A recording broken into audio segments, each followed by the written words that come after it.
just saying I'm probably just as shocked as you, but I'm actually here to do a book review today. Like, who am I?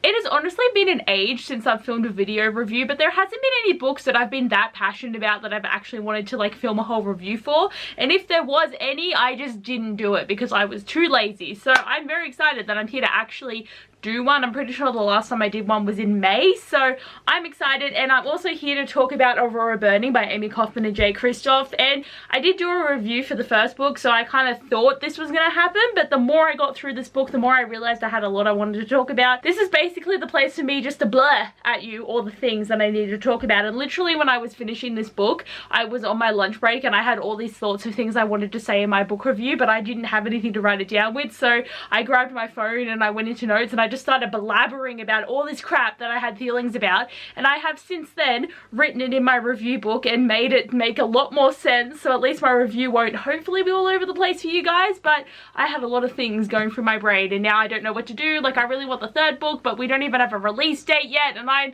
am just stressed. I need to know what's going to happen and like I need to know it now. Like, I'm very worried for all my babies. But I'm gonna get into the review and there is gonna be spoilers. You have been warned because I don't think I can talk about this very much without spoiling anything. Basically spoilers for everything that happens in this book and I'm excited to get into it. Now, one thing that I just can't believe is it took me so long to actually pick up this book because it came out in May and I've just been sitting here with it on my shelves just staring at me. Part of me not reading this book straight away though was because I just wasn't that excited about it. Like, the first book, Aurora Rising, like, I enjoyed it, but there was just something about it that just didn't really make me as excited as I thought it would. Like, it just felt very much like Illuminate. It wasn't anything new and all the characters felt very similar and I just felt a bit disconnected from the story. But reading this one, I enjoyed it way more. The character growth was so good, all the revelations were amazing, like the action was great, everything was great, and I was just so excited and I instantly gave this 5 stars. Like, there is issues that I had with this book that I was kind of like, that's a bit weird, don't really like that, but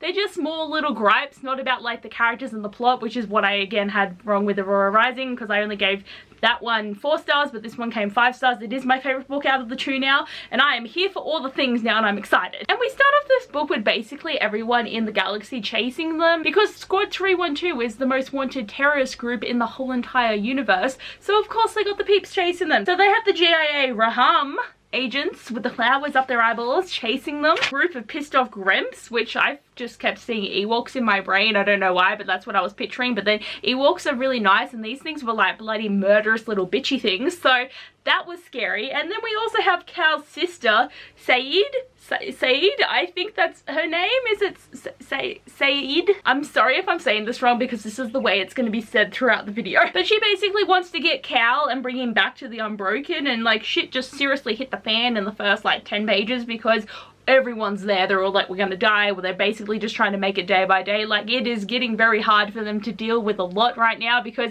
they've got no allies and everything kind of sucks. Now, I'm just gonna get into the main thing that kind of annoyed me with the book, just to get that out of the way, and then we'll get into all of my like panicked screaming in a second. So the thing that I had the issue with was the middle was kind of boring. Like, the whole training montage in the Echo was just not it for me. Like, I didn't like it. It was very slow but also very weird, and just too much stuff got rushed that I feel like should have been more developed, and it just really pissed me off. I didn't want the rush training trope, but it killed me that that's what happened. I know that Aurora was in there for 6 months and obviously she had all this time to train and blah blah blah blah, but in real time it was 12 hours, and that just pisses me off because like no time has really passed and she changed so much in there, and I just don't like who she is anymore. Like, she just changed too quickly. I just wanted that really good development when she learned how to control her powers and how she kind of grew out of the timidness that she's had since book 1, but no, we didn't get that. First she was all timid and next minute she's like, oh, I hate everyone and I'm gonna destroy myself and I'm gonna like ruin the realm thing and I'm gonna destroy the weapon and I have magic now. I'm like,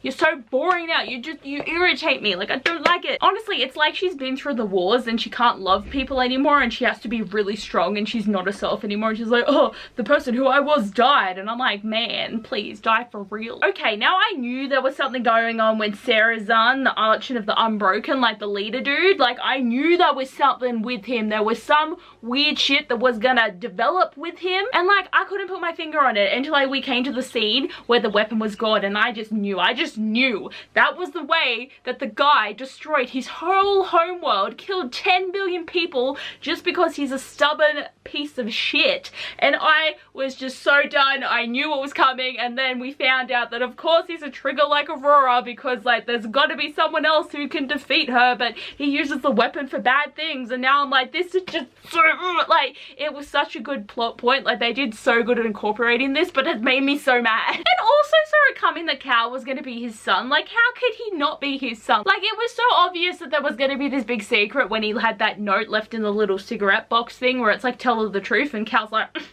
I don't have to tell her shit. And then it's like, mate, you really effed up. And they did Cal dirty. Like, my god, it hurt me. And like, I can't with any of the way that they were treating him, because he's my favorite character. Like, I stand by Cal. I don't think he's a bad guy. I like him. I like his development, because he was such a kind of an asshole in the first book, but that's because he had a crush on Aurora and with the pool thing. So he's slowly becoming a better person, and he loves them so much, and they just did him so dirty. I get why he didn't tell them, because he knew how they were going to react. And like, he hasn't seen his dad since he was 11, and he's never believed in the same things as him. He's always been more on his mother's side of thinking. So he's actually a decent person. He just hates his father. He would literally kill his father if he got the chance to. So, but they're all there like, oh, you killed our father though, and you need to go away, and we're gonna dump you on this random star just because we like hate you now. And I'm like, he had a reason for not telling you, because he knew you were all a bunch of shit bitches. So I stan Cal, okay? I stan him. Also, the revelation that the enemy within is actually his father's voice, and that is the instinct he's been fighting this whole time, was like, like, I did not see that coming. That was like, what? Such a good little tidbit of something there that I really enjoyed. And also, how interesting is Cal's sister though? Like, I really like her, and I like the fact too that she's all like, I'll kill everyone, and I have to kill everyone, and like, this is my honor and my life, and blah blah. And Cal's just like, just chill. He's fine. He's like, yeah, we're all good. Like, we're all happy. We're gonna deal. And she's so like the opposite of him, and it's hilarious. And am I the only one that got Zuko and Azula vibes from them? Because it's totally true. Like, Zuko's there just chilling. Like, I know he was like believing his father for a while there, but then he broke away. But Azula's there all like, kill all the bitches, mate. And I just get them vibes. And they also had a shit dad. Like, their dad was the Fire Lord, and the gang managed to forgive Zuko of that, even though everyone knew about it. But still, Zuko turned on his father. And Cal's already clearly turned on his father, but no, they just hate him. And like, also when Tyler and Saedii would like take him by the GIA, I was worried. I was stressed. Like, I didn't know what was gonna happen, and I knew that Kat was gonna come back into the book. Like, I just knew it. Like, the Ram didn't destroy her. They were gonna use her body, and of course she was possessed by the flowers when Tyler saw her, but she's there like, oh, what's going on, Tyler? It's me. I love you. And he's just like, shit. Like, he doesn't know what to do because his friend's dead, but she's right there. And it was so sad. Like, it really hurt actually to see that, because he feels guilt, like Scarlet feels guilt, Finian feels guilt, they all feel guilt. But like, that was so sad, but like, I knew it was coming. And I'm just saying, I have hope that they're gonna find a way to bring her back. Like, I know there was a definite no in the Echo, but this is the one thing I can hope for here, because like, it may happen unless she's dead. Like, I don't know. Also, the revelation that Tyler and Scarlet's mum was a Waywalker, like, mate, like, that one got me. Like, I'm so happy there was finally a twist that I didn't see coming in this book, because like, my god, like, I was guessing everything and I was like, is it just too obvious, or am I just too good at this? But there was finally something that I was like, holy shit. But it makes sense, because like, Tyler was able to speak to Saedii in his mind. Like, they were able to talk while they're in the jail cell, so people didn't know what they were planning. And also, the reason why Scarlet and Tyler are just like so tall and beautiful is because of the blood they share, and I love it.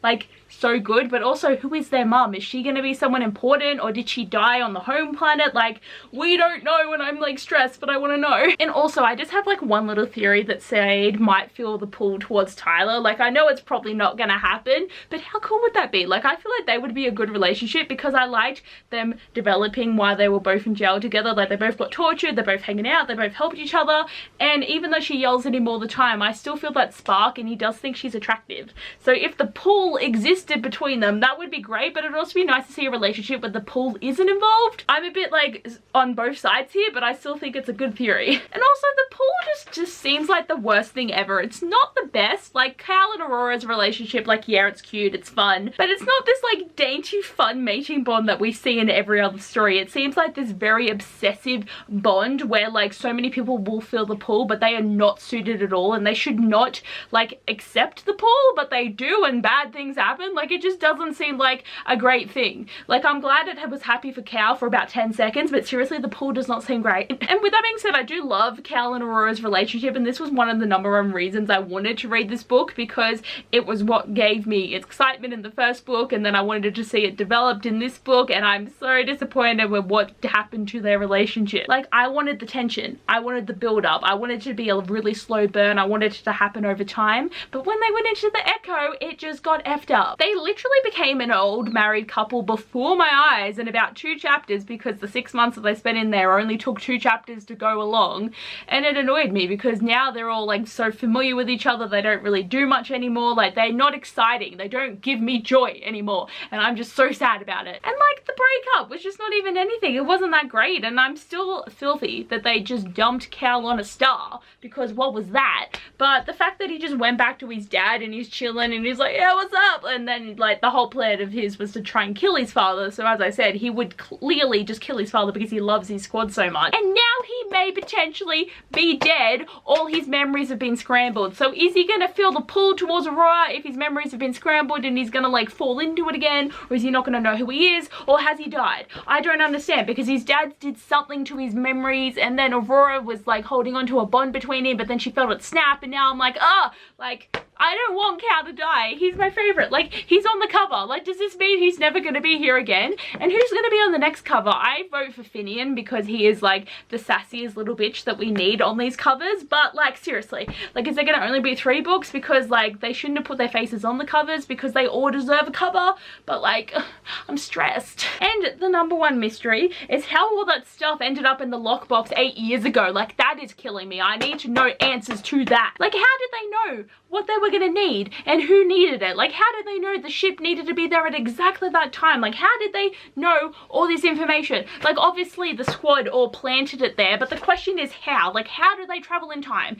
Is this a power that Aurora has as the trigger that she can go back in time? But also, when they go to plant the evidence, is it gonna change the timeline? Because now they know that certain things worked or didn't work. Like, for example, Cal could have told everyone a lot sooner about his father, so he could have gone back and gave himself more, like, notes there, or they could have done certain other things, or is it already all happened? Because I feel like they're the 2 types of time travelers. Either you can go back and change things, or basically everything has already happened and you've already gone back at some point, but you haven't caught up to yourself when you've gone back. So that is where it gets confusing. But like, I don't know, they could do a whole nother book about the story being slightly different because they've changed some key details. Like, why couldn't they just go back and kill Cal's father, like, before he became a trigger? That would save all of Cal's people. They would do a lot of good things right there. Like, what are the parameters of going back and giving warning? Like, this is what is killing me, because I need to know what this entails and what this means for everyone. Like, can they go back? And then at the end, how we're getting so many revelations, like they're all quite small ones, like finding out there's crystal in that pendant that Scarlet was wearing, and then Tyler maybe died, and then Cal maybe died, and then Aurora maybe died too, and then the weapon's gone off, and now their ship is in the way of the weapon. Like, it seems like everyone is basically dead. Like, this is where the vibe is at for me. And also finding out that the Urfashan, or whatever their race is also the makers of the universe. Like, there is so many things that just happened in that last chapter, and I'm like, stressed. I need book 2. Like, I need to know what's gonna happen. Like, I don't like the stress that I'm feeling. I almost didn't want to read the last 100 pages because I knew it was gonna make me stressed. Like, I haven't been this excited about a book for a while, and I'm just loving it. I'm like dying. Like, this was so good. I'm glad I didn't read it straight away though, because silver lining, like, I know it came out in May and I could have read this a lot sooner, but because now it is November, I have less time to wait for book 2. That is the only thing keeping me going, is there's less time, but no release date. We need a release date. We need to know what's gonna happen. Like, I am just stressed. But anyway, guys, hopefully you enjoyed my review, and hopefully all my notes made a lot more sense. I really tried to put them in order of when things happened, but man, I had a lot I needed to talk about. I love this so much. But anyway, guys, hopefully you enjoyed. Thanks for watching, and I'll see you guys next time. Bye.